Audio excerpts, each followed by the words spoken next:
April 2022 காஞ்சிபுரத்துல முருகேசன் அப்படின்றவருக்கு ஒரு பெண் குழந்தை பிறக்குது. அந்த பெண் குழந்தை பிறக்கும் பொழுதே இடது கை குறைபாடோட பிறக்குது.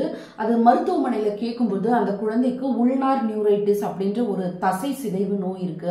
அதனால இடது கையில கீழே கை இருக்காது, தசை சிதைவா இருக்கும், மேல மட்டும்தான் கைகள் இருக்கும் அப்படின்னு சொல்றாங்க. ஆனா அந்த தந்தை கவலைப்படவே இல்லை. பரவாயில்ல, என்னுடைய பொண்ணை நான் நல்லா வளர்த்துக்கிறேன் அப்படின்றார். 5 வயசு ஆகும் பொழுது பாத்தீங்க அப்படின்னு சொன்னா அந்த பொண்ணு தடகளத்துல ரொம்ப ஆர்வமா இருக்காங்க. இயற்கையாகவே அவங்களுக்கு ஸ்போர்ட்ஸ்ல ஒரு திறமை இருக்கிறதா அவருடைய தந்தை கண்டுபிடிக்கிறார். அதுக்கப்புறம் 5ல இருந்து 7 வயசு வரும்பொழுது பாத்தீங்க அப்படின்னு சொன்னா அவங்க பேட்மிண்டன் ரொம்ப நல்லா ஆடுறாங்க. அப்ப என்னுடைய குழந்தைக்கு ஏதோ ஒரு சிறப்பான தகுதி இருக்கு, அதை நான் ஊக்கப்படுத்தணும்னு அந்த தந்தை முடிவெடுக்கிறாரு. அதன்படியாக அந்த குழந்தைய பேட்மிண்டன்ல எப்படியாவது கொண்டு வரணும்னு நினைக்கிறார். ஆனா சுத்தி இருக்கவங்க எல்லாரும் என்ன சொல்றாங்க அப்படின்னு சொன்னா, இங்க நல்லா இருக்கிற குழந்தைகளுக்கே பெரிய அளவுக்கு விளையாட்டுல எல்லாம் சாதிக்க முடியாது, ஆனா இந்த குழந்தைய போய் வச்சு நீ எப்படி சாதிக்க போற, ஏன் இவ்வளவு கஷ்டப்படுற, நீயே கஷ்டப்படுற ஆள் தான், நீ எதுக்கு போய் இதெல்லாம் செய்யற அப்படின்னு சொல்லி பல ஏளனங்களை சந்திக்கிறார். ஆனாலும் என்னுடைய குழந்தை கிட்ட ஏதோ ஒரு திறமை இருக்கு, நான் அதை கண்டிப்பா வெளிக்கொண்டு வரணும்னு நிறைய தேடுகிறாரு. அந்த தேடலின் முயற்சியில அவருக்கு பாரா ஸ்போர்ட்ஸ் அப்படின்னு ஒண்ணு இருக்கிறத அவர் தெரிஞ்சுக்கிறாரு. தன்னுடைய குழந்தைக்கு மேலும் மேலும் ஆதரவு கொடுக்கணும்னு அவரே கொஞ்சம் கொஞ்சமா பயிற்சி கொடுக்க ஆரம்பிக்கிறார். அந்த குழந்தை கொஞ்சம் பெரிய லெவல்ல வந்ததுக்கு அப்புறமாக பாத்தீங்க அப்படின்னு சொன்னா ஹைதராபாத்ல கோபிச்சந்த் புல்லாலே கோபிச்சந்த் அகாடமி இருக்குல்ல, அங்க சேர்த்து விடுறாரு. அங்க சேர்த்துனதுக்கு அப்புறமாக நிறைய சிறப்பு பயிற்சிகள் எல்லாம் அந்த குழந்தைக்கு கொடுக்கப்படுது. அந்த குழந்தை ஸ்டேட் லெவல்ல, டிஸ்ட்ரிக்ட் லெவல்லன்னு பல பதக்கங்களை வாங்கி குவிக்கிறாங்க. ஆனா ஒரு பக்கம் பொருளாதார நெருக்கடிகள் இருந்தாலும் அந்த அப்பா முருகேசன் தான் குழந்தைகிட்ட எதையுமே காமிச்சுக்கல. எப்படியாவது என்னோட குழந்தை மேல போகணும் அப்படின்றத மட்டுமே ஞாபகம். 2016ல இந்த வர்தா புயலால அந்த குடும்பம் ரொம்ப பாதிக்கப்படுது.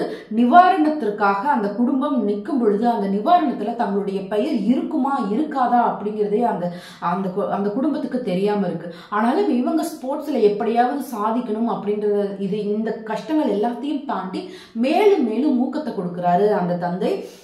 அதன் வழியாக அதனால பாத்தீங்கன்னா 2023ல பாரா பேட்மிண்டன் இன்டர்நேஷனல்ல முதலாக மிகப்பெரிய அளவுல சாதிக்கிறாங்க அந்த பொண்ணு. அதுக்கப்புறம் 2023 வேர்ல்டு சாம்பியன்ஷிப்ல வெள்ளி வாங்குறாங்க.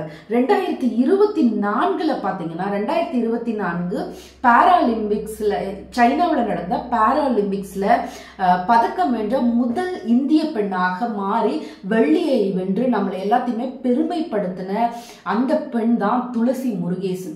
இன்னைக்கு துளசி முருகேசன் சாதிச்சதற்காக விளையாட்டினுடைய உயரிய அவார்டான அர்ஜுனா அவார்டு அவங்களுக்கு கொடுத்திருக்கு அரசாங்கம். இதை கேட்கும் பொழுது ரொம்ப சந்தோஷப்பட்டதாகவும், இந்த கஷ்டங்கள் எல்லாத்தையுமே நாங்கள் தாண்டி வந்திருக்கோம், ஆனா அது எல்லாமே என்னுடைய மனசுல இன்னைக்கும் இந்த அவார்டை தாண்டி அவ்வளவு கஷ்டங்களும் என்னுடைய மனசுல இருக்கு. இந்த அவார்டு கொடுத்தது கூட எனக்கு தெரியாது, ஏன்னா அவங்க மருத்துவ கல்லூரியில 3ஆம் ஆண்டு மாணவியாக படிச்சுட்டு இருக்காங்க. ஒரு 5 மணிக்கு தான் எனக்கு போன் எடுத்து நான் பார்க்க முடியும், ஏன்னா வகுப்புல போன் யூஸ் பண்ண முடியாது. நிறைய பேர் மெசேஜ் பண்ணியிருந்தாங்க, போன் பண்ணியிருந்தாங்க. எனக்கு அந்த சந்தோஷத்தை எல்லாத்தையும் தாண்டி என்னுடைய அப்பா தான் என்னுடைய கண்ணுல நின்னாரு. ஏன்னா அவ்வளவு கஷ்டத்தை நெருக்கடியை என்னுடைய குடும்பம் சந்திக்கும் போதும் என்னுடைய பெண் எதற்காகவும் தளர்ந்து போயிடக்கூடாது, அவ சாதிக்கணும்.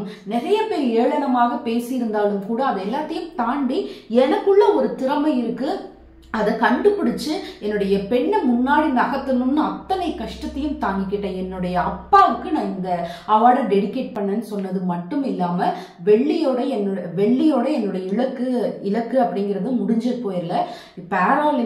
பாராலிம்பிக்ஸ்ல தங்கம் வெல்வதுதான் என்னுடைய அடுத்த இலக்கு அப்படின்னு சொல்லி அடுத்த இலக்கை நோக்கி ஓடிட்டு இருக்காங்க துளசி முருகேசன். இந்த மாதிரி வாழ்க்கையில எல்லா கஷ்டங்களையும் பட்டாலும் கூட தனக்கான இடம்னு ஒண்ணு இருக்கு. தன்னுடைய வேலையை செஞ்சுட்டே இருந்ததுன்னா அதற்கான வெற்றி அப்படிங்கிறது நம்மளை தேடி வரும் அப்படிங்கிற பாடத்தை தான் நான் துளசி முருகேசனுடைய வாழ்க்கையிலிருந்து கத்துக்கிட்டேன். இந்த மாதிரி நீங்க என்ன கத்துக்கிட்டீங்க? துளசி முருகேசன் மாதிரி அந்த மாதிரியான ஒரு அப்பா உங்களுடைய வாழ்க்கையில யார் இருக்காங்க அப்படிங்கிறத கமெண்ட்ஸ்ல சொல்லுங்க. அடுத்த ஒரு நல்ல வீடியோல நான் உங்களை சந்திக்கிறேன்.